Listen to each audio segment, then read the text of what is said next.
বিশ্বের বুকে দৃষ্টান্ত স্থাপন করতে পারে এমন চিকিৎসা ব্যবস্থা গড়ে তোলার আহ্বান জানিয়েছেন জিয়াউর রহমান ফাউন্ডেশনের vice president doctor Zubaida Rahman. সকালে রাজধানীর হলি ফ্যামিলি রেড ক্রিসেন্ট হাসপাতাল ও কলেজে এক অনুষ্ঠানে যোগ দিয়ে তিনি কথা বলেন।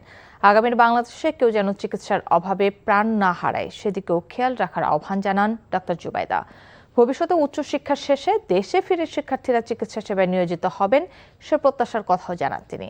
এ সময় দেশপ্রেমে উদ্বুদ্ধ হয়ে কাঙ্ক্ষিত চিকিৎসা ব্যবস্থা গড়ে তুলতে চিকিৎসকদের প্রতি আহ্বান জানান জুবাইদা রহমান। আপনাদের দিকেই তাকিয়ে আছে বাংলাদেশ। আপনারা নিশ্চয়ই মেধা, শ্রম, অধ্যবসায় ও দেশপ্রেম এ উদ্বুদ্ধ হয়ে গড়ে তুলবেন সকলের কাঙ্ক্ষিত চিকিৎসা ব্যবস্থা আগামীর বাংলাদেশে, যেন কোনো রোগাক্রান্ত গ্রামবাসী চিকিৎসার অভাবে প্রাণ না হারায়। এমন একটি চিকিৎসা ব্যবস্থা গড়ে তোলা যায় যা পৃথিবীর বুকে দৃষ্টান্ত স্থাপন করবে, কারণ এভরিওয়ানস হেলথ ম্যাটার্স। সবার স্বাস্থ্যই গুরুত্বপূর্ণ।